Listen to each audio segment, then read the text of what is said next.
gracias también a la Asociación Periplo por este tipo de charlas en las que podemos hablar de cosas que nos pueden interesar a los que participamos en ellas y también muchas gracias al Ayuntamiento de Bilbao que presta este tipo de salas que son sumamente útiles e interesantes. Hoy, por desgracia, tenemos que empezar con una noticia absolutamente triste, y es el accidente que ha habido en Grecia, que según dicen ha sido el accidente ferroviario más trágico de toda la historia de Grecia. Van muriendo, me parece que, hasta que he oído yo, 36 personas y probablemente habrán muerto bastantes más en un choque de trenes, como sabéis, un mercancías y uno de pasajeros. En el de pasajeros iban 300 y pico personas. Al parecer el de pasajeros ha salido de su carril y, en fin, yo creo que lo mismo que se merecen, no solamente por ser griegos, obviamente, también por ser griegos, pero solamente por ser personas, un mínimo recuerdo. Desde luego llevamos un año, salimos de la pandemia y hemos entrado en otras cosas que no sé si son todavía peores, porque, en fin de cuentas, la pandemia no la hemos creado nosotros, pero las desgracias de la guerra de Ucrania y este tipo de cosas somos nosotros los que nos hemos organizado.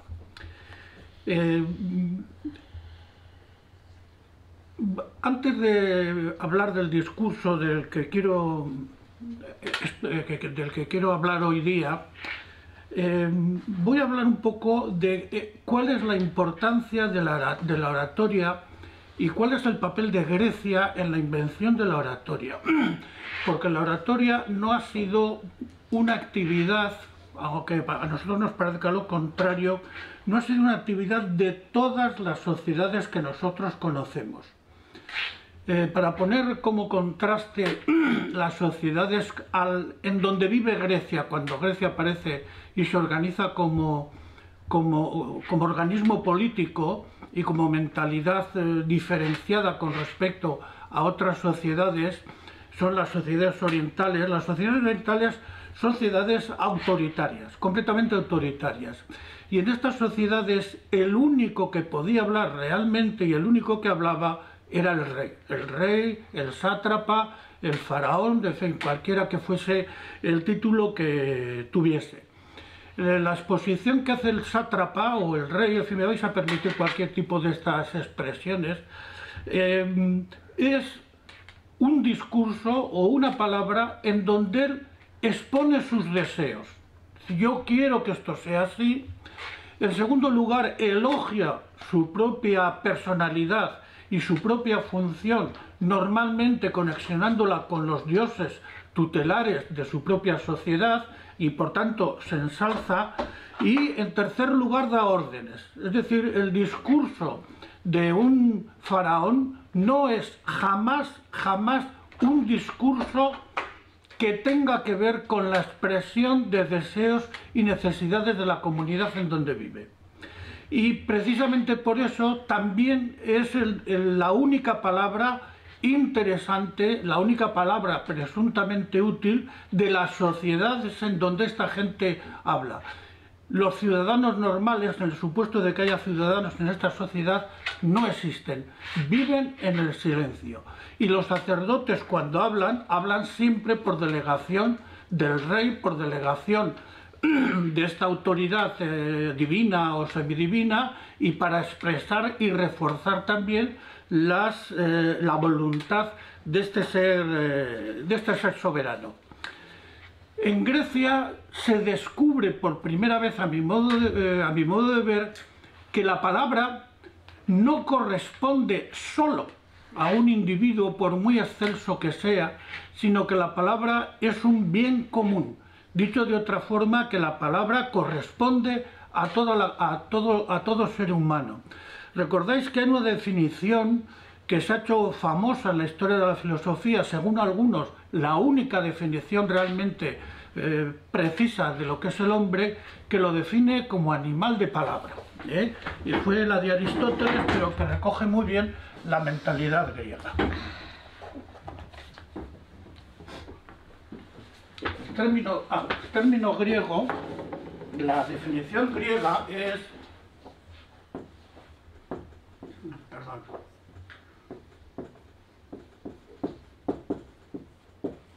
Son logonejón.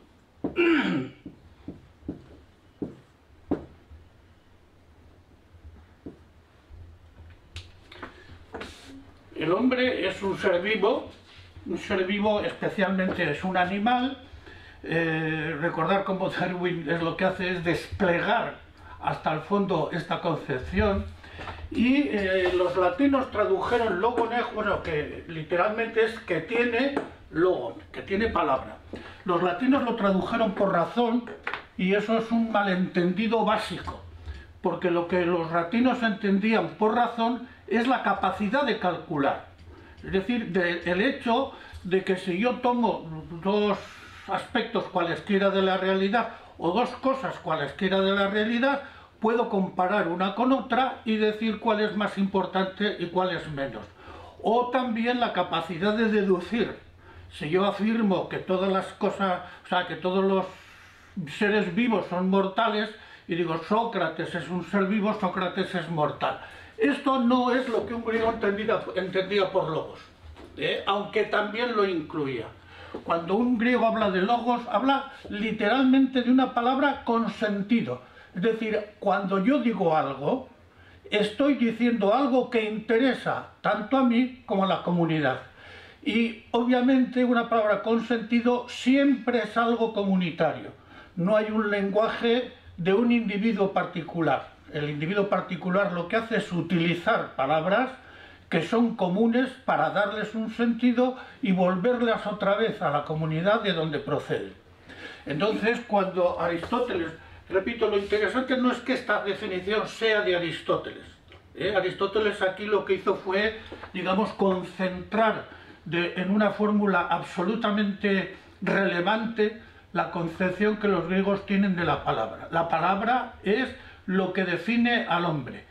Y como la palabra es siempre algo comunitario, y los griegos hablan de comunidad, y la llamaban polis, la otra definición que da inmediatamente Aristóteles es chon politikon. El hombre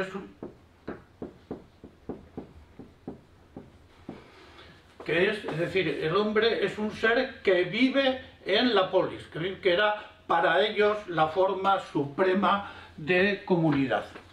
Entonces, la primera transformación radical que hay, no solamente en el uso de la palabra, sino en la concepción del hombre por parte de los griegos con respecto a las sociedades autoritarias orientales, es el hecho de convertir la comunidad en algo igualitario, precisamente porque el hombre participa de la palabra. Este es un cambio absolutamente trascendental, y lo podemos comprobar también no solamente en el uso de la palabra, pero esto nos llevaría muy lejos, sino también, por ejemplo, en la planificación de las ciudades. Una ciudad como Ur, por ejemplo, es literalmente un edificio y todo lo demás ha desaparecido. Y lo único que se conservan son ciertos restos que son, diríamos, las cabañas, por así decirlo, en donde vivía la gente que estaba al servicio del individuo que vivía en el edificio central. El edificio central, obviamente, era el palacio del faraón, que era al mismo tiempo el gran sacerdote del dios. Una ciudad griega, en cambio, si veis un plano, o sea, no hace falta que veáis las cosas que hay, pero si veis un plano de una ciudad griega, es siempre tres cosas diferentes. Incluye siempre tres cosas diferentes. Incluye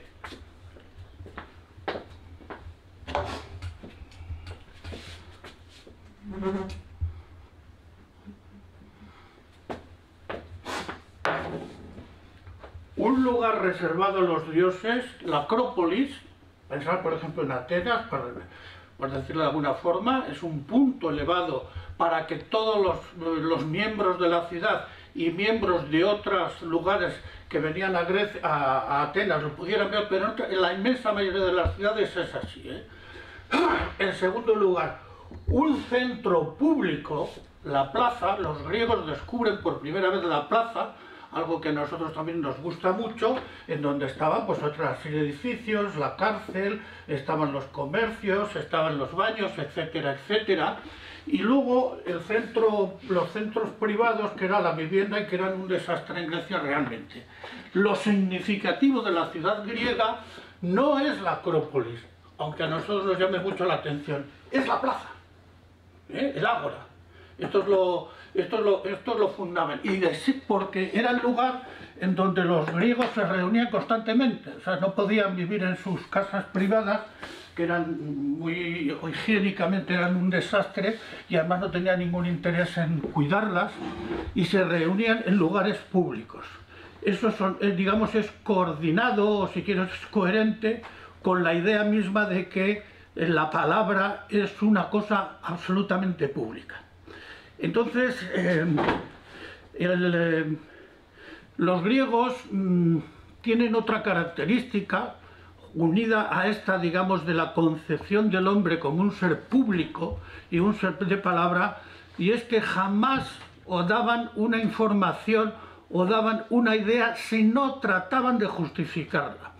No voy a poner ejemplos, por ejemplo, el teorema de Pitágoras, parece ser que lo conocían ya los asirios desde el año 1500 a.C., y Pitágoras parece que lo trajo desde allí, pero claro, la diferencia es que Pitágoras da toda una teoría del espacio a partir de la cual él deriva el teorema que luego ha fructificado en cantidad de otros teoremas matemáticos.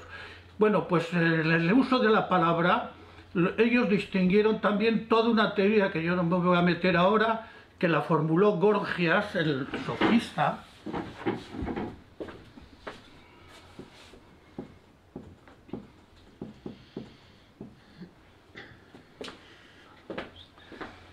y que se llama retórica. La retórica es la teoría del uso de la palabra. Y por otro lado también organizaron una cantidad de reglas de cómo usar ese tipo de palabra, que es lo que se suele llamar oratoria. Normalmente a veces se confunden las dos cosas, pero en fin, la retórica es la teoría del discurso y la oratoria las reglas del uso del discurso. En un discurso, yo ahora voy a utilizar indistintas... Bueno, el discurso tiene muchos sentidos en la filosofía actual, pero yo voy a utilizar ahora en el sentido más general y más común de la vida cotidiana. Un discurso tiene distintas funciones, o puede tener distintas funciones. Muchas de ellas son de uso diario. Por ejemplo, enseñar. Una clase es una forma de discurso, sin más, y en Grecia también lo era. Y lo utilizaban ellos con este sentido cuando hablan de discurso y cuando hablan de enseñar oratoria, lo utilizan también para enseñar. Un discurso es lo que uno hace para atacar o defender ante unos tribunales. Estos los discursos jurídicos. Otros son los discursos políticos, estrictamente, es decir, en una asamblea hay que proponer qué es lo que hay que hacer, qué hay que dejar de hacer, criticar las opiniones alternativas. Ese es otro tipo de discurso que tiene otro tipo de reglas. Otro tipo de discursos son aquellos en donde uno expone la imagen que tiene del mundo, uno o una colectividad, la imagen que uno tiene del mundo. Bien, en estas charlas yo he elegido 3 discursos para comentar porque me parecen que revelan cada uno de ellos 3 aspectos diferentes y 3 funciones distintas del discurso. He elegido el discurso de Pericles, que ya veremos de qué va, que es un discurso de legitimación de la democracia ateniense, ahora lo voy a explicar. He elegido el discurso del jefe Seattle del siglo XIX, que es un indio que pretende defender, que es cuando su tribu va a desaparecer, expone ante los conquistadores cuál es la imagen que los indios tienen de su propia sociedad y de su propia realidad. Y finalmente otro discurso en donde se expone una utopía de lo que pueda ser una humanidad ideal. Es el discurso de Luther King, del que probablemente casi con seguridad habéis oído hablar, el famoso discurso Yo tengo un sueño. Es una obra absolutamente maestra de la oratoria, yo creo, de todos los tiempos. Voy a empezar entonces ahora a hablar del discurso de Pericles sobre el que se llama el epitafio. Es decir, es el discurso sobre... es un discurso funeral.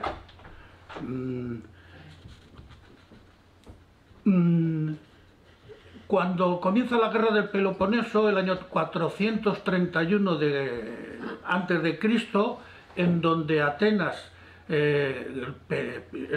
y sus aliados luchan contra Esparta y sus aliados, cada año es costumbre en Atenas celebrar un discurso por los soldados y las personas caídas.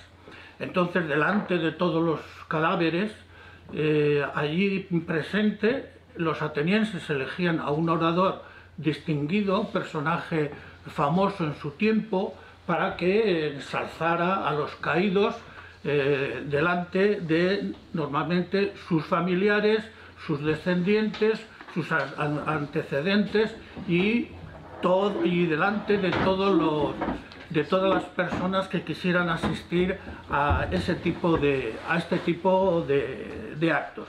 Era, por supuesto, un discurso no solo público, sino era un discurso de la propia ciudad, porque los discursos políticos representaban solo a la persona que en una asamblea decía lo que quería sobre cómo actuar o dejar de actuar en unas circunstancias determinadas.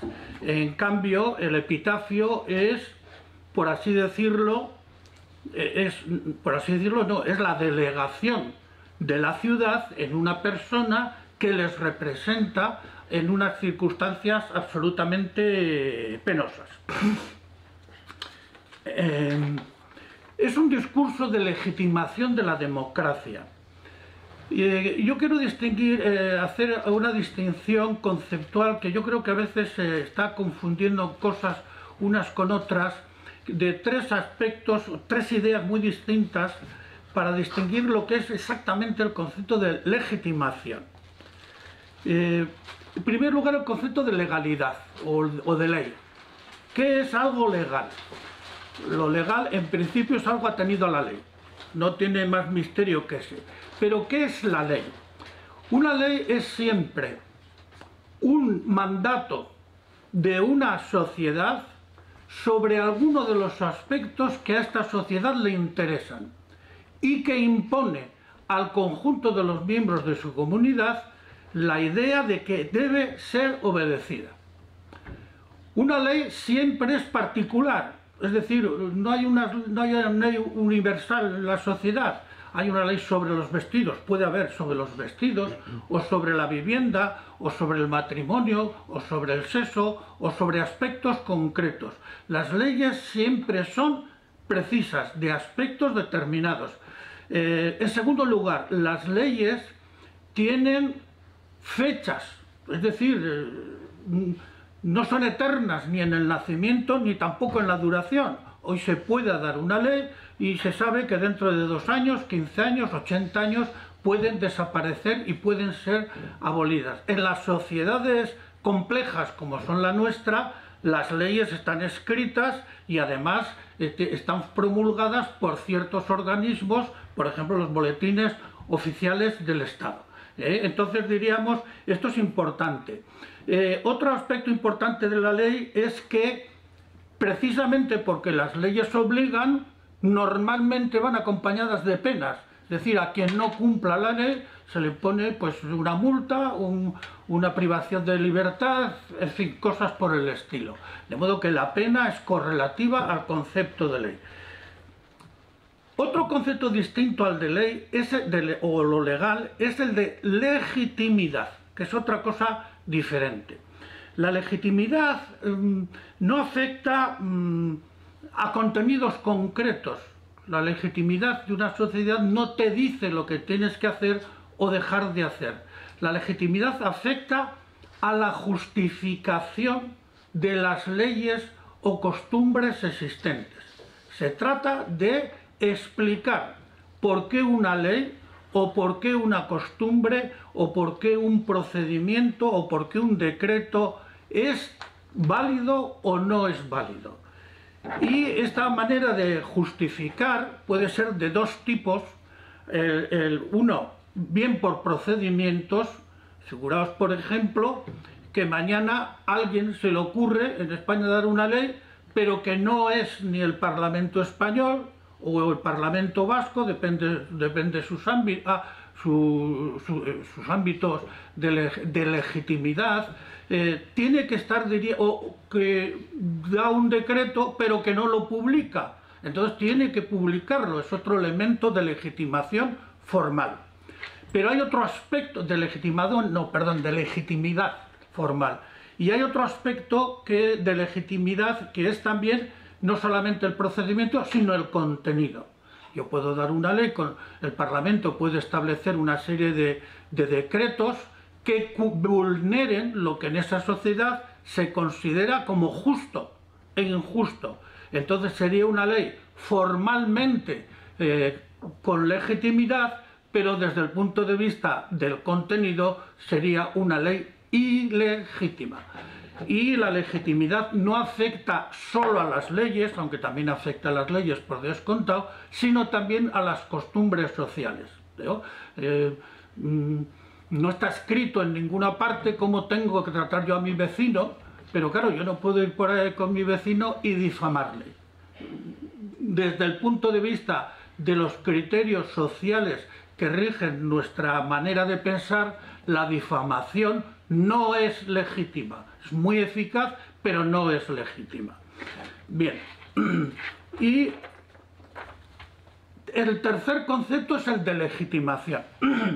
Mientras que los conceptos de legalidad y de legitimidad pertenecen sobre todo al ámbito jurídico, el concepto de legitimación pertenece al ámbito social. ¿En qué consiste la legitimación? Consiste en el conjunto de ideas que una sociedad tiene para considerarse a sí misma la mejor posible. No hay sociedad que no se considere a sí misma lo mejor posible.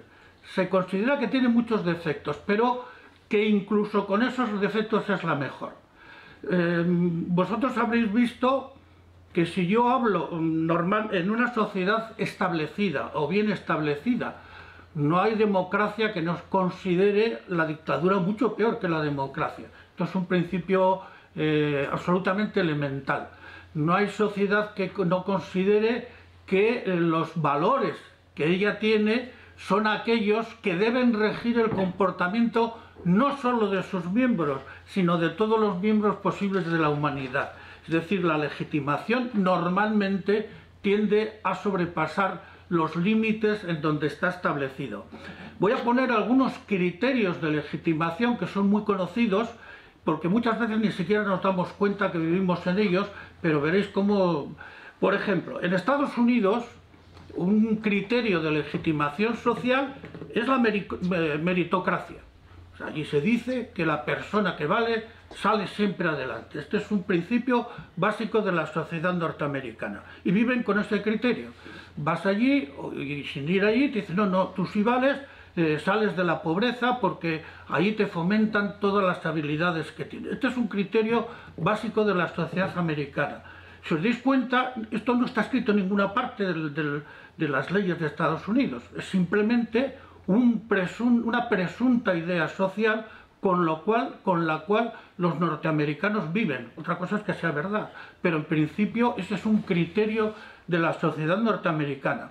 Otro criterio de la sociedad norteamericana de la legitimación es el libre comercio.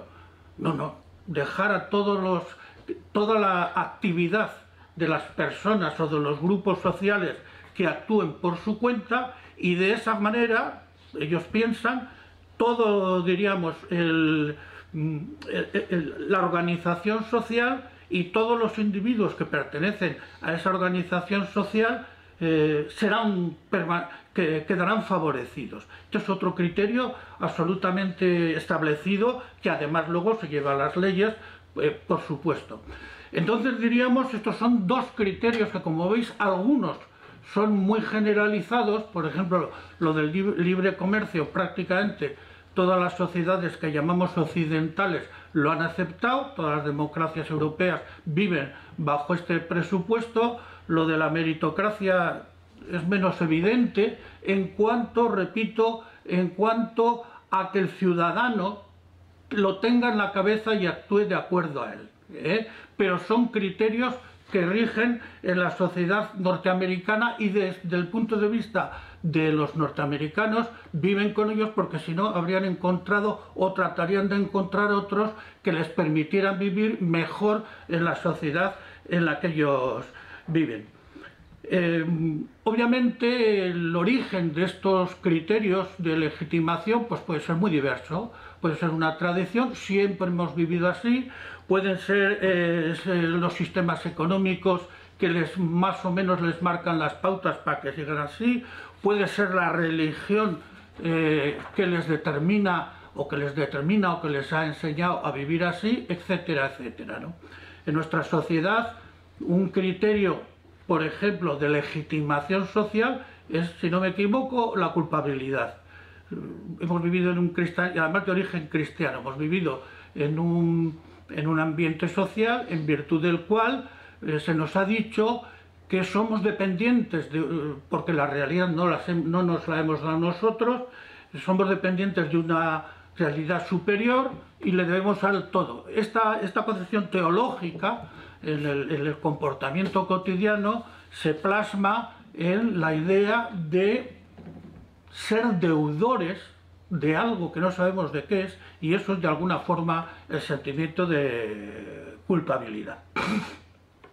La presión de los elementos de la legitimación es muy distinto, es decir, bueno, puede afectar a individuos, a grupos, porque la legitimación, aunque es vigente en cada una de las sociedades, a unos grupos les afecta más que a otros. Normalmente una persona, si es medianamente inteligente, pero muy pobre, una sociedad de la meritocracia pondrá en duda lo de la meritocracia. En cambio, estará totalmente convencido de ella las personas que se han favorecido con ese criterio. Individuos que no tenían nada y de repente pasan a ser multimillonarios por su mérito, por su talento. Obviamente, ese criterio es muy distinto en unos, en otros, la presión y el influjo de ese criterio en unos, en otros, ¿verdad? Perdón. Y el grado de conciencia de la legitimación también es muy diferente. No es lo mismo un jurista que tiene que estar delante de un juicio, que tiene que estar poniendo en práctica criterios de discernimiento de si el comportamiento de una persona que está juzgada ha sido correcta o incorrecta, o que tiene que elaborar toda una teoría sobre qué criterios deben aplicarse en una ley o qué criterios en otro, o la explicitud y conciencia que puede tener un filósofo sobre la validez de estos criterios, que la de un ciudadano normal y corriente, que normalmente lo que hace es vivir sobre la marcha, intentando sacar el mayor partido posible de los recursos que tiene y no perecer, diríamos, a veces en las luchas por la vida. Entonces los grados de conciencia de legitimación son muy diferentes. Bueno, a mí lo que me interesa... bueno, y otra observación, que esto es fundamental. Los criterios de legitimación no tienen nada que ver ni con la verdad ni con la falsedad. O sea, que en Estados Unidos exista la meritocracia, independientemente de que esto sea cierto. ¿Quién dice que la meritocracia es una verdad antropológica? Esto habría que demostrarlo. ¿Quién dice que el mercado libre es una verdad económica? Esto habría que demostrarlo. O sea, ¿quién dice que el individualismo, que más o menos está extendido en todas las sociedades occidentales, es una verdad antropológica? Esto habría que demostrarlo. O sea, los criterios de legitimación no afectan ni a la verdad ni a la falsedad, pueden ser verdaderos o falsos, pero sí a la evidencia. Es decir, los ciudadanos los viven desde ellos, no se los cuestionan, salvo momentos excepcionales. Bien, y son precisamente estos criterios los que constituyen los tópicos.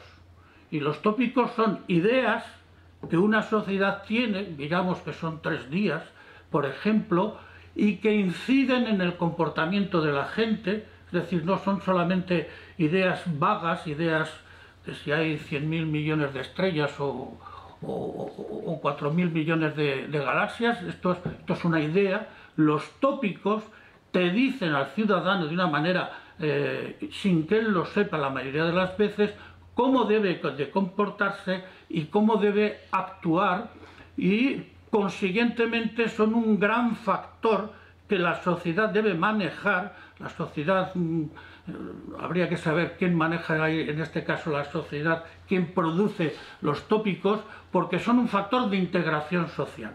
Si cada uno de nosotros tuviera valores o tópicos diferentes, no podríamos vivir en común, no podríamos vivir juntos. Bien.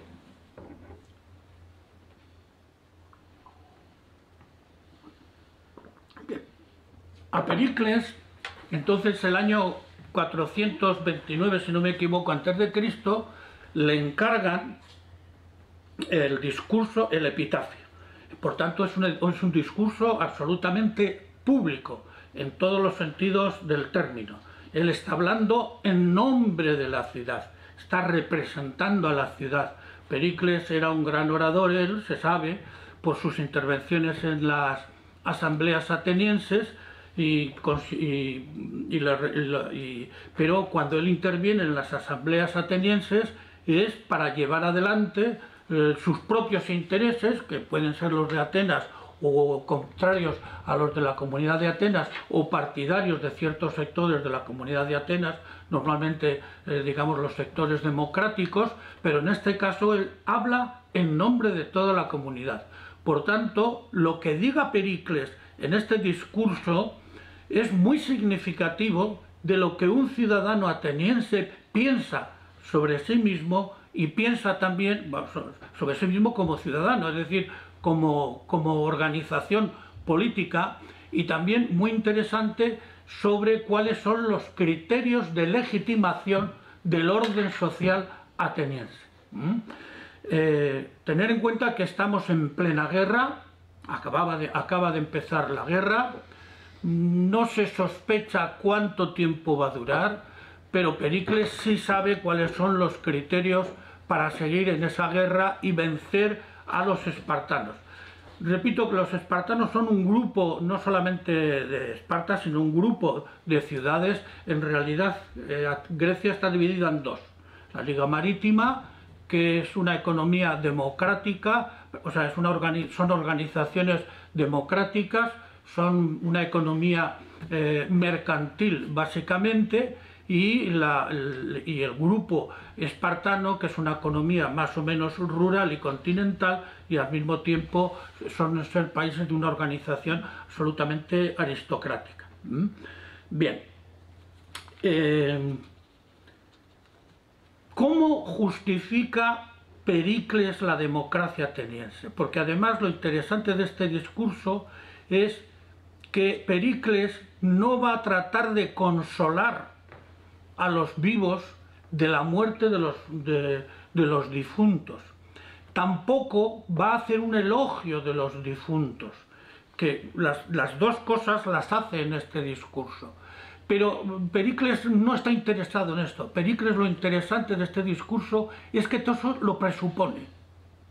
Dicho de otra forma, Pericles presupone ya que la lucha de los atenienses contra los espartanos es una lucha que por principio está ya justificada y está legitimada. Entonces, ¿cómo él va a defender realmente la guerra del Peloponeso? Creo, probablemente, si fuésemos nosotros, una sociedad democrática también la nuestra, recurriríamos probablemente a dos tipos de criterios. Yo lo digo porque es que ahora estamos viviendo realmente en una situación de alguna forma muy parecida o equivalente a la que vivió Pericles en la guerra, con la guerra de Ucrania, ¿no? ¿Cuáles son los dos criterios que, por ejemplo, en nuestra sociedad y en la otra sociedad, es decir, en la sociedad rusa, se han dado para legitimar esta guerra, ¿no? Por parte de los occidentales, voy a hablar solo ahora de parte de los occidentales, son dos tipos. En primer lugar, la democracia, es decir, Ucrania es un país autónomo, es un país soberano, es un país que tiene derecho a las fronteras que tiene y a vivir como quiera, siempre y cuando que respete los derechos internacionales. Este es un lema, un mantra absolutamente legítimo de la ideología de los países occidentales, ¿no? Y otro criterio importante también es lo que se suele llamar geopolítica. ¿En qué consiste la geopolítica? En la idea de quién se hace con el poder, es decir, con las riquezas de un país. En este caso los occidentales intentando quitar poder económico a Rusia a través de restricciones y intentando mantener, diríamos, las tierras donde están, precisamente porque la tierra es la riqueza fundamental. Es decir, serían criterios en la legitimación de la guerra actual, serían criterios por parte occidental, por parte de los países democráticos, tanto de tipo ideológico, forma de vida democrática, y también de tipo económico. ¿Qué es lo que hace Pericles en la guerra del Peloponeso? Yo creo que Pericles intenta justificar la guerra del Peloponeso desde dos puntos de vista. Bueno, yo he publicado un libro hace poco sobre unos cuantos discursos de la historia, en donde los sitúo un tanto y luego doy el discurso, lo traduzco el discurso y lo comento, ¿eh? Entonces he elegido discursos que van desde un discurso famoso de Buda, en donde él plantea realmente cuál es su concepción del mundo, este discurso de Pericles, las bienaventuranzas de Jesús de Nazaret, la muerte de Sócrates, de Platón, en fin, Lincoln, el discurso del jefe Seattle, es decir, el discurso de Churchill al final, al comienzo de la guerra, cuando declara la guerra a Hitler, etcétera, etcétera, ¿no? Entonces yo voy a utilizar esta traducción, las traducciones que yo he hecho, y comentarlas un tanto. Entonces, en este discurso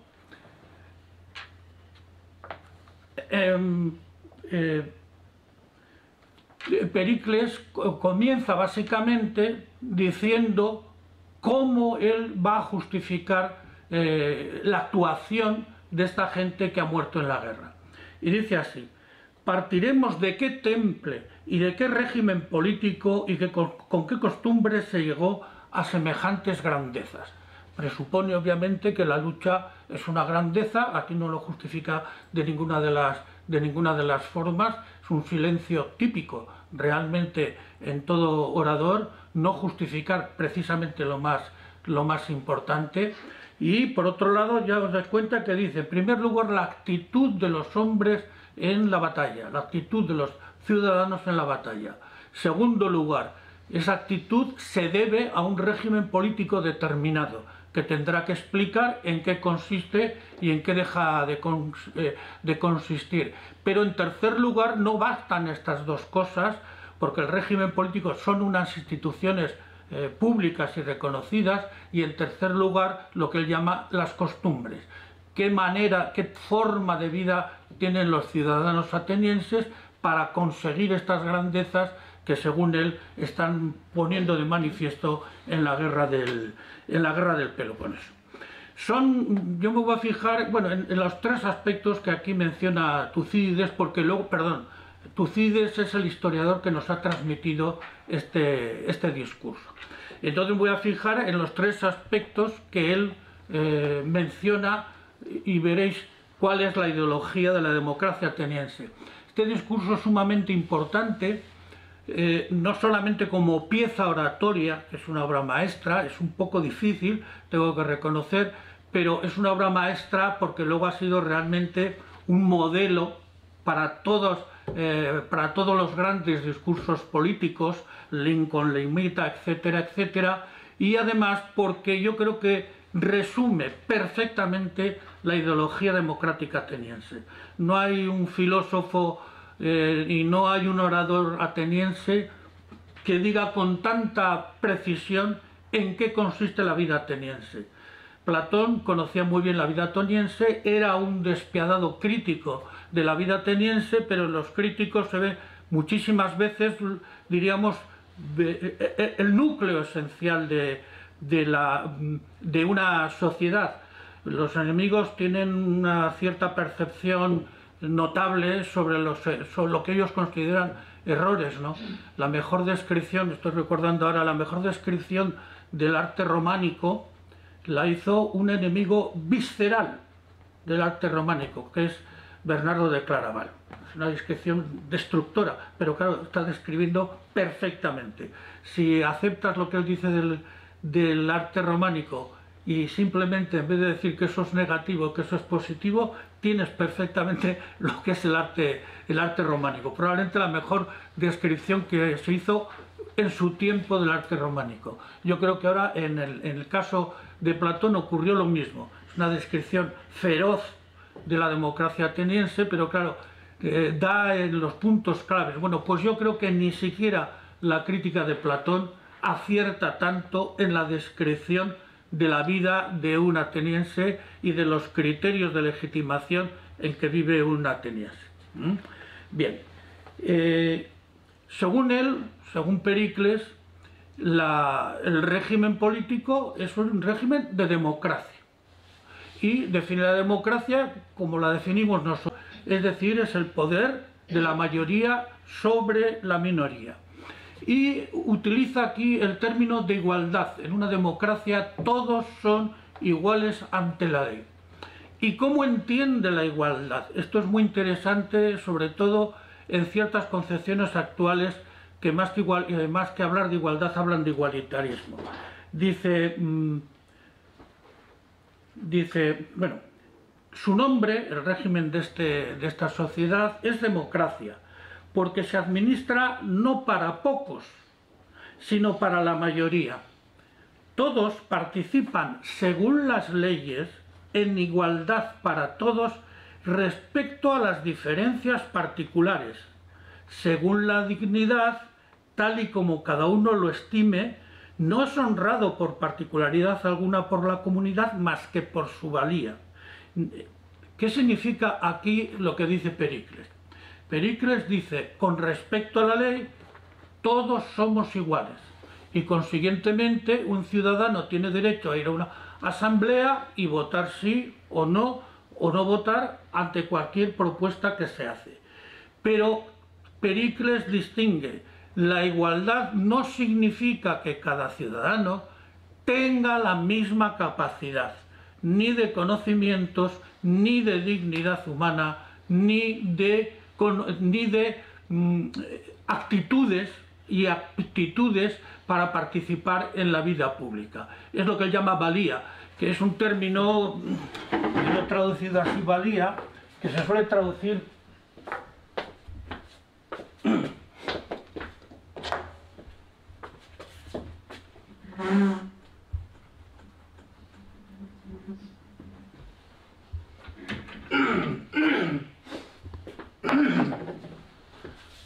el término que lo utiliza es arete. Arete. Se suele traducir por virtud. A mí no me gusta la traducción por virtud porque virtud en castellano es un término moral. La fe, la esperanza, la caridad, la magnanimidad son términos morales.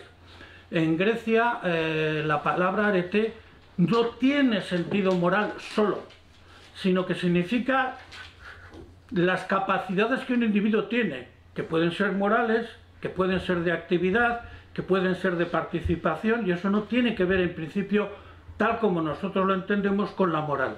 Y además, normalmente nosotros cuando hablamos de virtud, es siempre algo restringido, es decir, la magnanimidad no es la valentía, son cosas diferentes, son las dos virtudes, pero son diferentes. La caridad no es la fe, son dos cosas diferentes. En cambio, en Grecia, arete tiene sentido tanto de una capacidad individual o particular, pero también tiene la valía general de una persona. Entonces, digamos, yo por eso lo he traducido como valía, para que os hagáis una pequeñita idea de qué está hablando este hombre.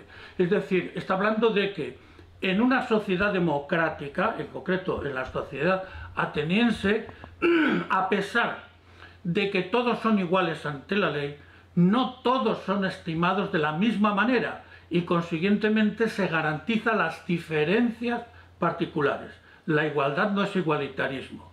¿Y cómo se estima? La palabra aquí crucial es estimar. ¿Cómo se estiman los atenienses? No solo porque participan en la ley, eso lo tienen todos, sino precisamente por la valía que tienen. Es decir, y además por las valías particulares que tienen. Alguien puede ser un labrador extraordinario, otro puede ser un guerrero de primera talla, el otro puede ser un orador extraordinario, y entonces esto no entra dentro de la ley, pero los atenienses saben apreciarlo. De modo que es una sociedad democrática que no uniforma. Este es sería, digamos, la manera negativa de decirlo. No uniforma. En las sociedades actuales, la masificación es un drama que tiende a confundir la idea de igualdad ante la ley con la idea de igualdad de derechos, que esto es otra cosa completamente distinta, e igualdad de capacidades. Bien, con respecto a no solamente al régimen, perdón, a la forma de vida, régimen democrático, los atenienses también, habla aquí Pericles de la vida social. Los atenienses dicen, tenemos cantidad de fiestas, le gusta mucho subrayar las festividades, y efectivamente cuando uno estudia un poco las festividades atenienses uno se puede reír de lo que nosotros dicen que tenemos muchas fiestas. Había, yo no sé si eran más de 100 días al año festivos, celebrando a los dioses, en fin, una cosa verdaderamente asombrosa. Pericles no solamente recoge este hecho ateniense, sino además lo considera como un valor, porque en las festividades el hombre se encuentra con los demás hombres, se encuentra con los dioses y al mismo tiempo se encuentra con la comunidad en una actividad absolutamente relajada y libre.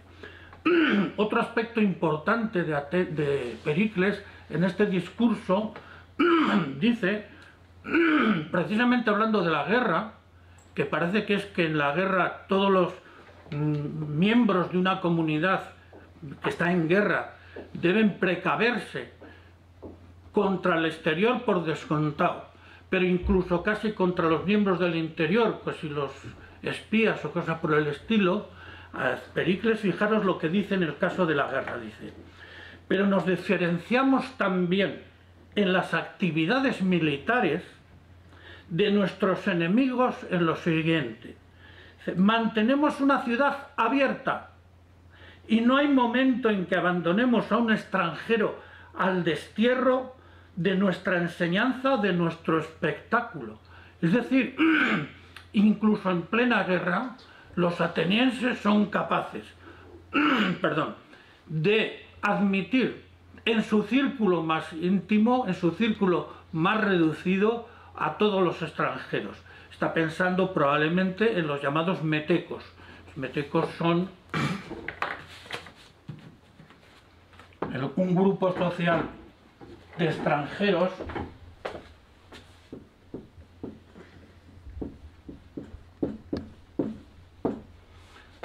metecos es el que habita con uno,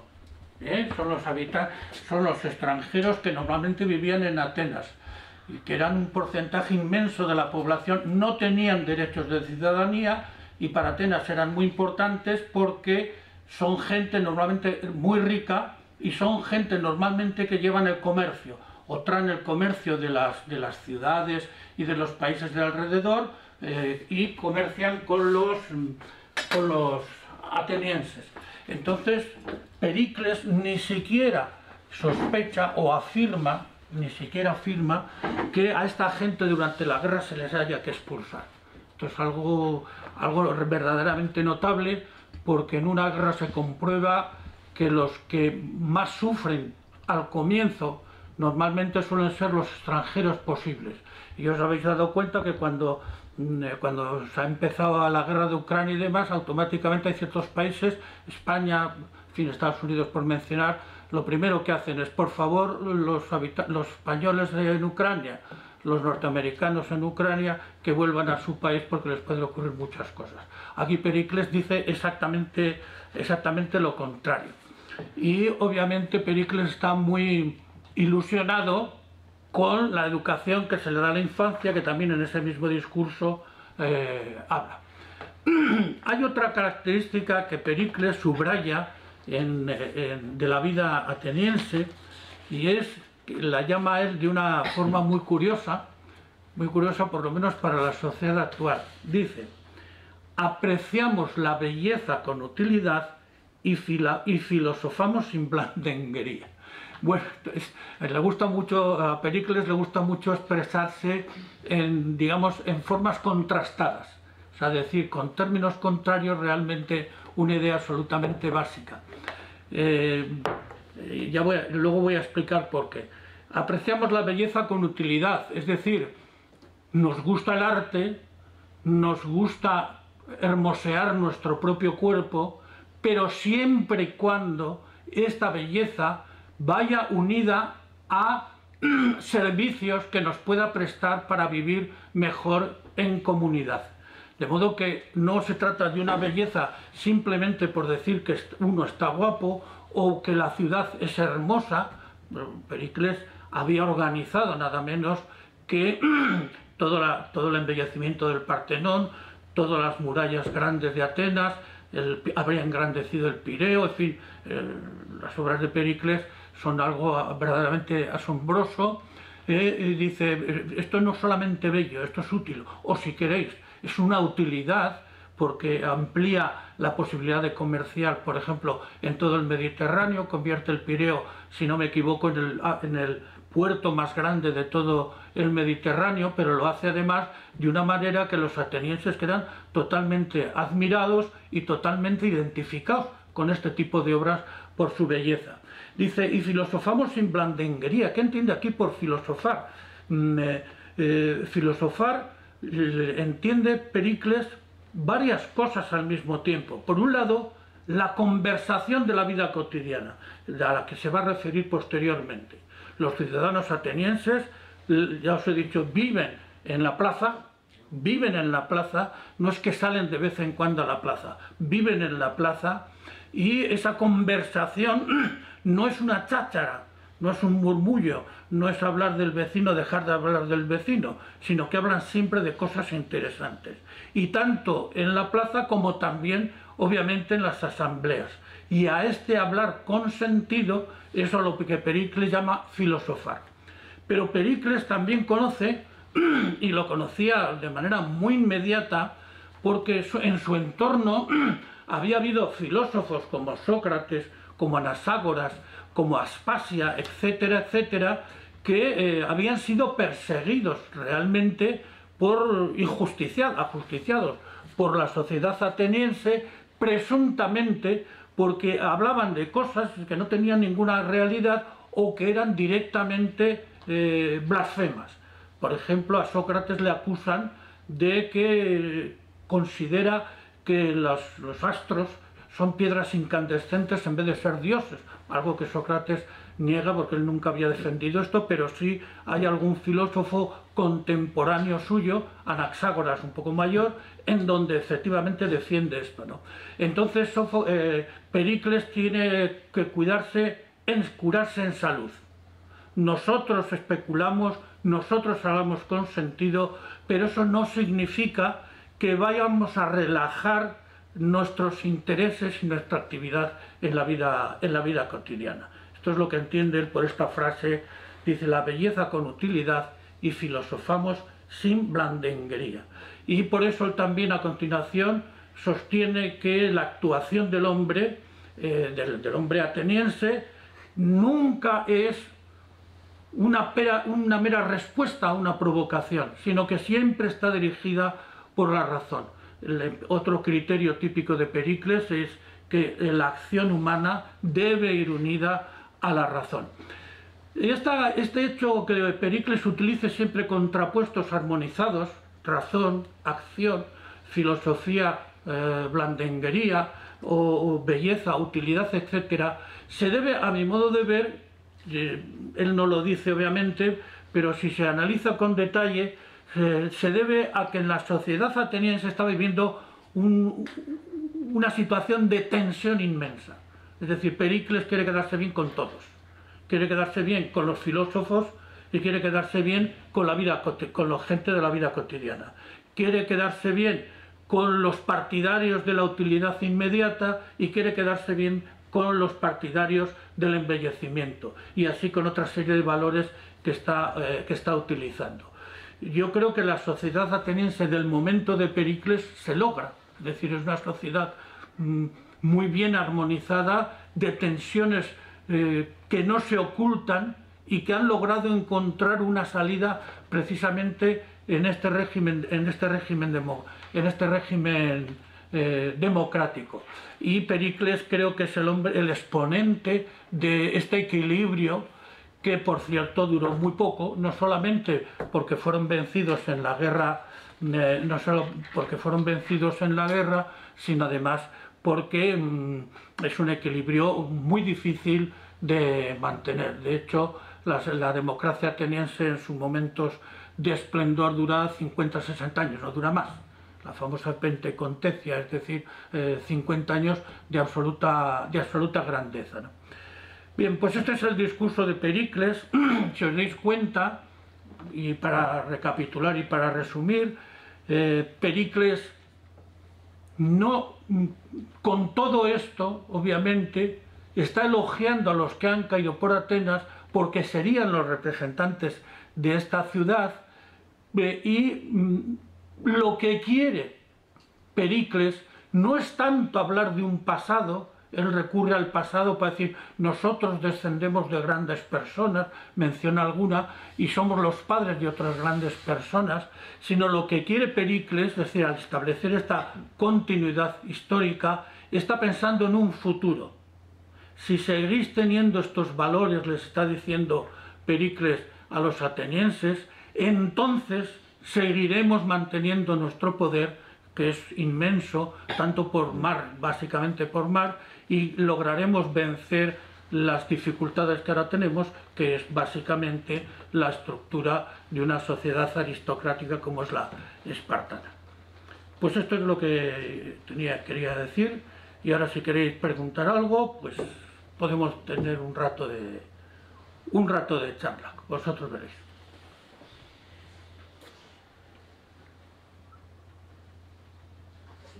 Yo le quería preguntar, ese hombre, ese animal que habla, que tiene la palabra, que eso sería pues ateniense, ¿no? En general, no, el hombre.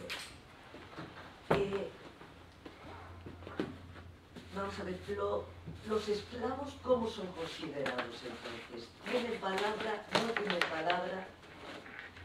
¿Cuál es su lugar en esta definición del hombre que tiene la palabra? Pues sí, esto es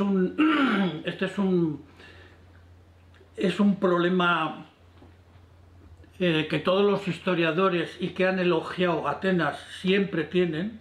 La sociedad griega es no solamente la ateniense, la sociedad griega es una sociedad esclavista. Es decir, toda la economía se basa en el esclavismo. Los textos de Aristóteles son absolutamente confusos. Digo Aristóteles porque es un hombre que vive ya en una época bastante tardía, Aristóteles no vive en la época de la democracia ateniense, o por lo menos de la época de esplendor, por descontado. Y yo he hablado de la ideología de Pericles, no he hablado de la realidad social de Atenas, ni social ni histórica, porque ya os he prevenido que la ideología democrática u otras tienen poco que ver con la verdad, no poco que ver, son evidencias. Estas son las evidencias que probablemente tiene un ateniense. Bueno, yendo a Aristóteles. Aristóteles, en el libro de la Política, que es donde se ocupa del esclavismo y de otras muchas cosas, y es donde da esta definición del hombre, al comienzo se ocupa también de los esclavos. Y Aristóteles se pregunta, ¿el esclavo tiene alma? La pregunta es esta, directa. Bueno, la respuesta no acabamos de saber cuál es. En algunos momentos dice que sí y en algunos momentos dice que no. Parece, al final, quiero decir, al final de mucha discusión, parece que sí hay, o sea, que los esclavos sí tienen alma. Pero la mentalidad griega, y en este Aristóteles es un griego total, está condicionada porque el hombre es un ser político. Dicho de otra forma, porque tiene derechos políticos, no solo lenguaje, yo he insistido en el lenguaje, no solo lenguaje, sino derechos políticos. Y el esclavo no tiene ningún derecho político. Es también algo parecido en menor escala, al problema de la mujer en Atenas. La mujer en Atenas sí tiene derechos, la mujer libre obviamente, sí tiene derechos, pero siempre a través del varón. Es decir, cuando una mujer tiene un problema, no puede ir ella directamente a los tribunales a que se lo resuelvan.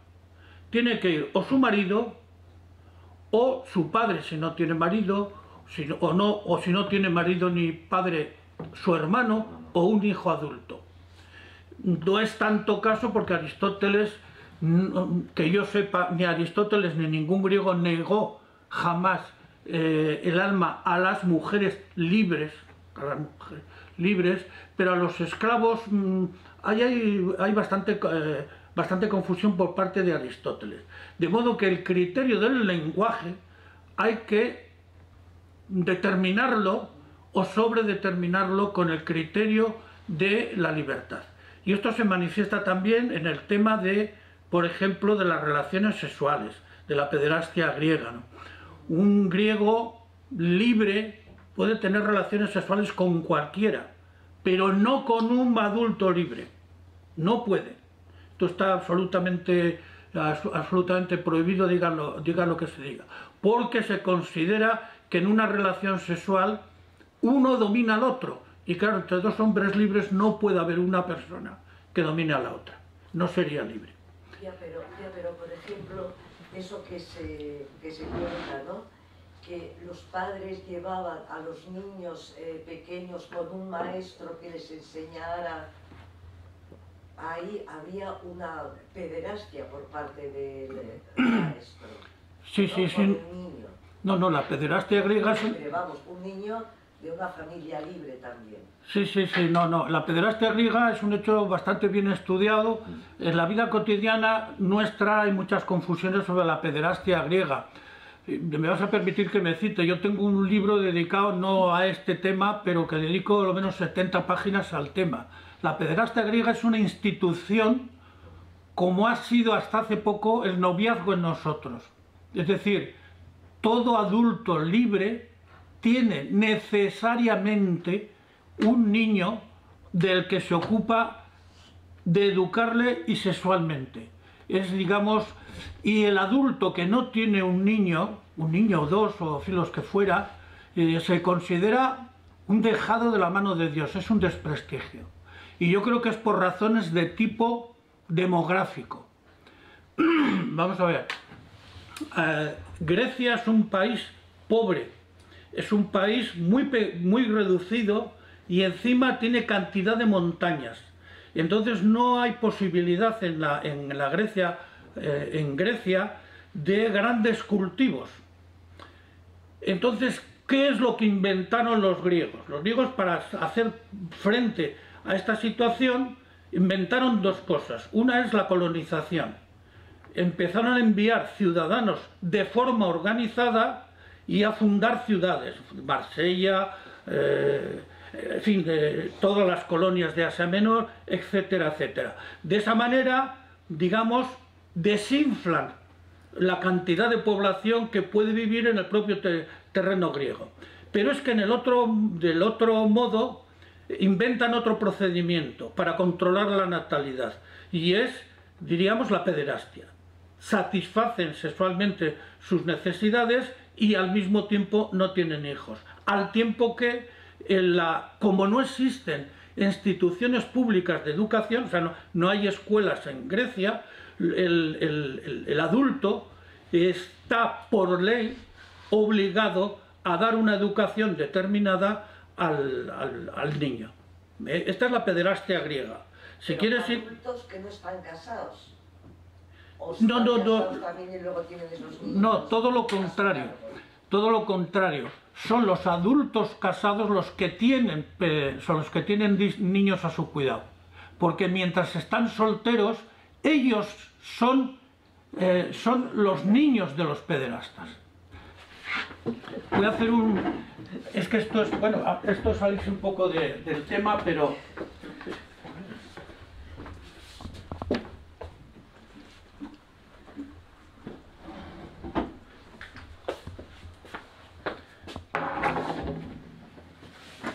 La vida sexual de un adulto varón, libre, o sea, no de un griego, que hay muchos esclavos o metecos, no de una mujer. La vida de un adulto varón es, bueno, de un varón es la siguiente, la vida sexual. Aproximadamente a los 12 años, digo aproximadamente porque en Grecia eran incapaces de tomar fichas. Y en cuanto empezaban a salirles un poco de barba, pues entonces, como dices tú, lo entregan a un adulto.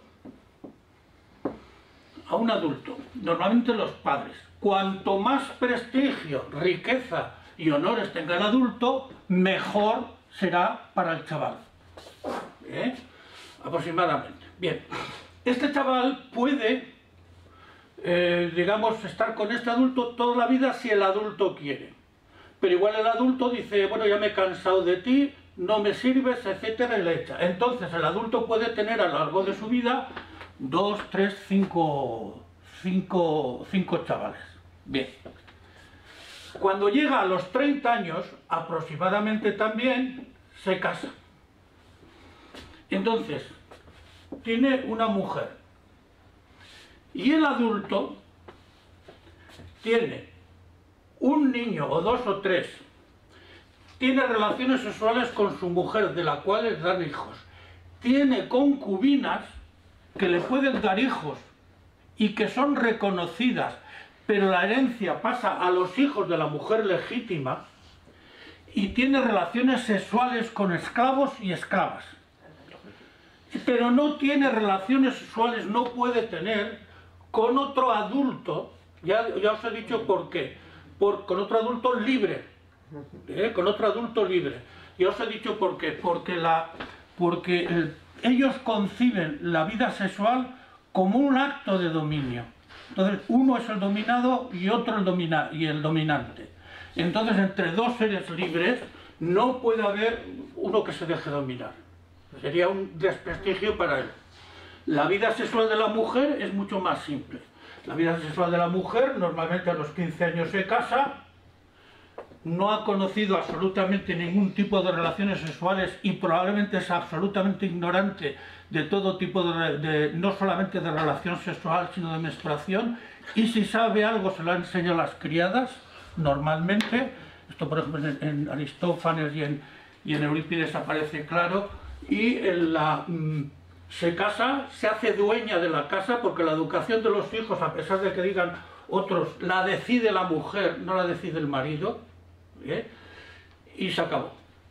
Y luego el marido puede divorciarse de ella prácticamente sin más. O sea, legalmente existían ciertas normas, pero prácticamente no se cumplían.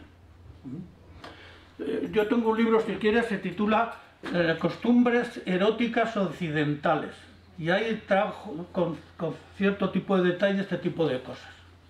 Y textos literarios, investigaciones médicas, con las reproducciones, que esto es muy importante, la información que da la cerámica griega, está muy estudiada desde los años 70 del siglo pasado. Y es muy interesante. Entonces hay todo 2 o 3 capítulos sobre el amor en Grecia. Costumbres eróticas occidentales. Si quieres, te puedo traer, si vas a abrir el próximo día, te puedo traer yo también un libro porque tengo en casa, te puedo... Bien. ¿Alguna observación más? Antes, cuando has hablado sobre ley, legitimación y legitimidad, más o menos lo has ligado a las costumbres... ¿Perdona? Que las has ligado a las costumbres, etcétera, ¿no? Entonces, los derechos, la Declaración de Derechos Humanos, hoy en día sería un intento de superar todo ese tipo de situaciones, o sea, que sea una cosa para todos los seres humanos y al mismo tiempo que dure en el tiempo.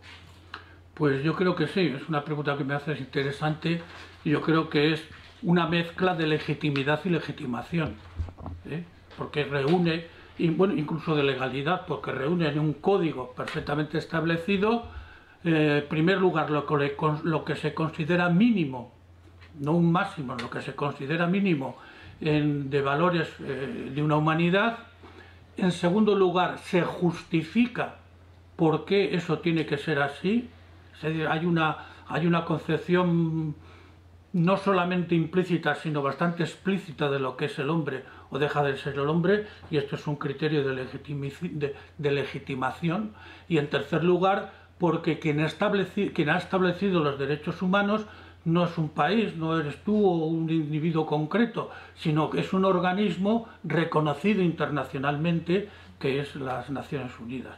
Yo creo que sería un bloque perfecto de las 3 dimensiones, ¿no?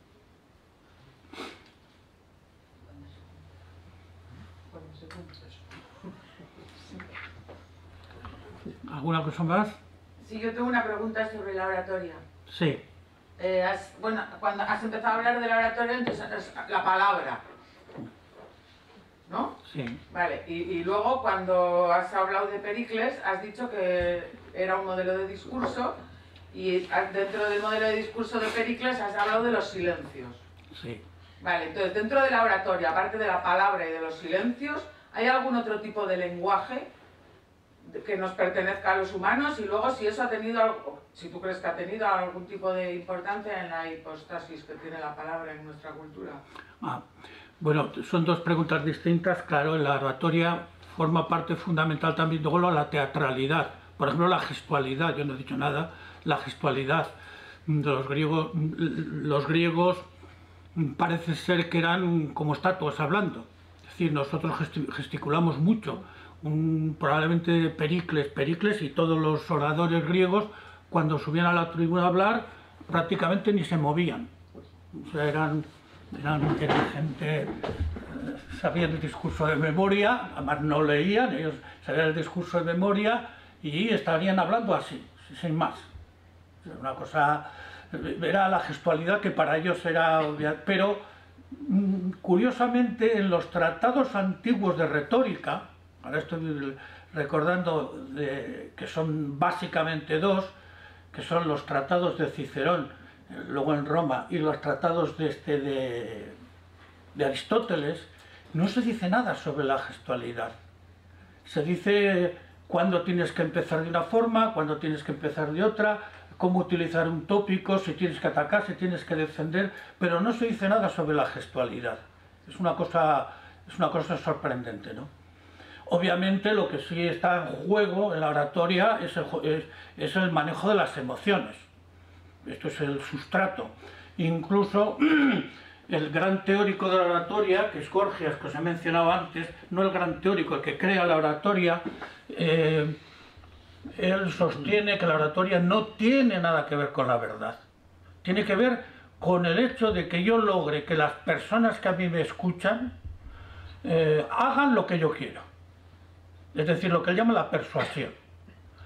Y para eso monta toda una teoría que eso es fastuoso. Yo he mencionado aquí, cuando hablo de la capacidad teórica de los griegos, he mencionado solo Pitágoras, pero la teoría que tiene sobre el lenguaje Gorgias para justificar la retórica es una cosa asombrosa. O sea, pero si queréis, no sé si tendremos tiempo esto, pero es verdaderamente asombrosa, ¿no?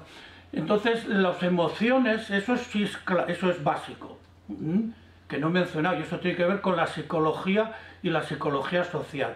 Aristóteles, por ejemplo, en el Tratado de la Retórica, dedica páginas y páginas al estudio de los distintos sentimientos, cómo movilizar los sentimientos, cada uno de ellos, el temor, la alegría, etcétera, etcétera, a base del uso de la palabra.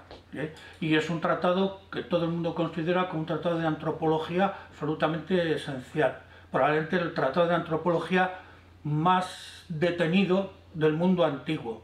Y lo hace curiosamente, no en un libro que se titula Sobre el alma, me parece que tendría que ser eso, sino en un tratado sobre retórica. Y luego la otra pregunta, la segunda parte de la pregunta que me has dicho, perdona, que era... No, digo que si la oratoria tiene todas esas cosas dentro, ¿por qué se supone que tenemos un sesgo hacia la palabra, hacia el lenguaje?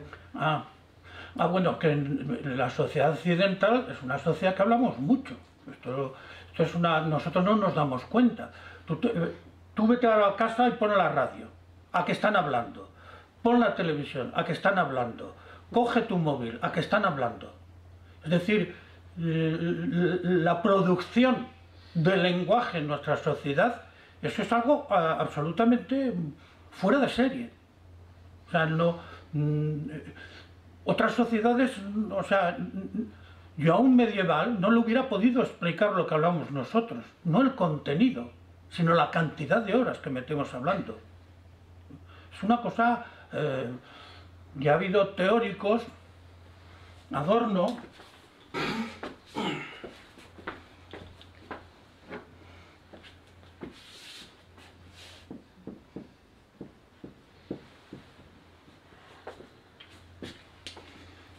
que tiene toda una teoría de crítica social, uno de cuyos elementos básicos en la crítica de la sociedad contemporánea es precisamente el uso que hacemos de la palabra, tanto la cantidad como el modo.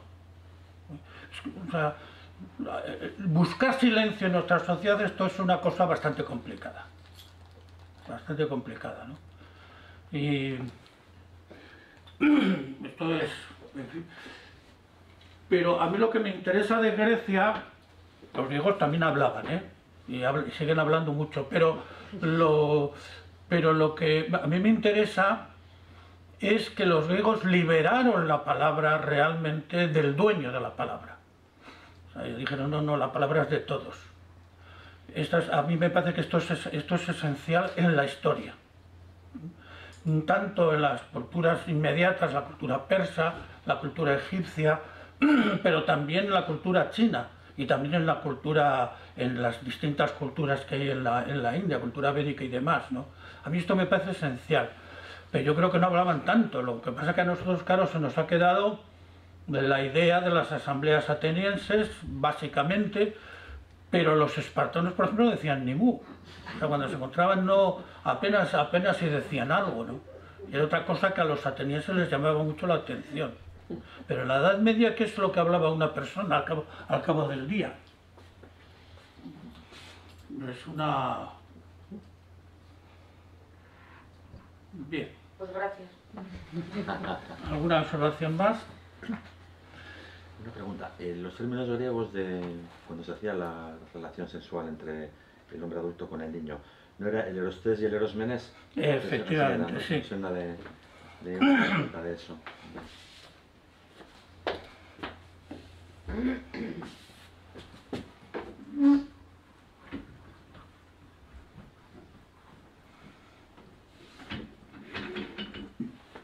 En griego hay algunos términos para hablar de amor. Bueno, los llamaríamos amor, uno es agape.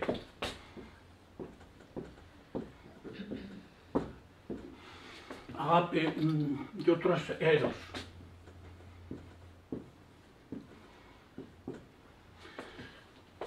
Posteriormente, pero muy posteriormente, el agape, en castellano esta palabra ha pasado el ágape, como un convite y demás, pero no, en griego significa amor, y yo creo que en el griego antiguo significa lo mismo amor sexual que el amor afectivo y demás. Ah, bueno, y luego hay otra palabra, claro, para decir amor, que es filos, o filía. Y en las relaciones sexuales ellos utilizan el término eros, y eros significa aspiración a conseguir algo que no se tiene. Aspiración a conseguir algo que no se tiene. Y al adulto le llaman erastés.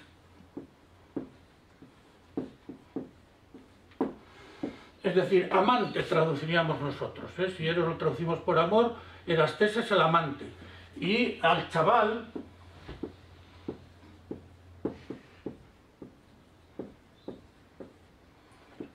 erómenos, que es el participio del verbo erao también, es decir, el amado.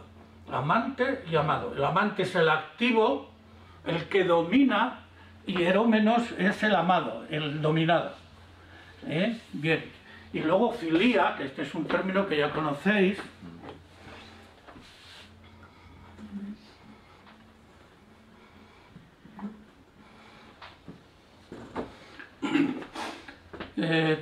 Que tiene se suele traducir por amistad, pero el origen de este término es muy curioso.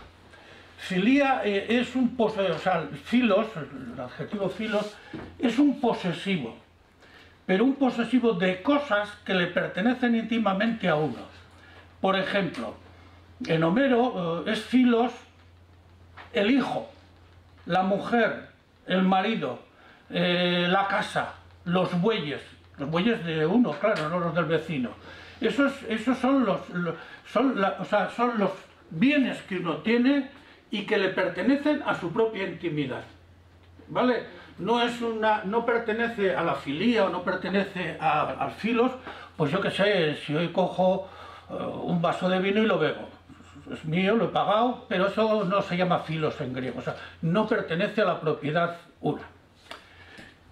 Posteriormente, filos, o sea, perdón, repito, filos es el adjetivo de filía indica un miembro de una comunidad, es decir, ya no es solamente la familia, sino que es aquellas personas que forman parte del grupo íntimo de una persona, pero que no tiene por qué ser miembro de una familia de sangre. Y quienes introdujeron este término fueron los pitagóricos. Entonces ellos formaron una comunidad, una especie de secta, bueno, una especie y no tanto, una comunidad, y los miembros de esa comunidad eran filo y entre sí. Entonces, amigos, podemos traducir por amigos. Y ellos mismos también son los que hablan de la filosofía como una aspiración al conocimiento y como un grupo de personas que están unidos por la sabiduría. Y que Platón interpreta posteriormente. Dice, yo no soy sabio, Sócrates lo dice de la República, dice, yo no soy sabio, solamente aspiro a la filosofía, y le llama, perdón, aspiro a la sofía, y le llama, yo soy un filósofo, ¿verdad? Y luego, posteriormente, bueno, entre tanto, digamos, durante todo este tiempo, el verbo fileín, que es el infinitivo, significa besar. Fileín a una persona puede ser tanto quererla, pero también besarla. Es el término técnico que término que utilizan los comediógrafos y otros para hablar del beso. Y luego posteriormente, claro está, ya en el helenismo y demás, pues el filía va pasado a ser una forma general para designar relaciones de amistad entre personas, por ejemplo, entre los grupos epicúreos, estoicos menos, pero los grupos epicúreos y demás. Esto es la o sea, erastés en la literatura clásica y básica Sobre la pederastia, erastés y de erotismo y de relaciones sexuales, de erotismo, en castellano, erastés es el amante y el erómeno es el amado, porque se supone que el amante es activo. ¿Alguna cosa más?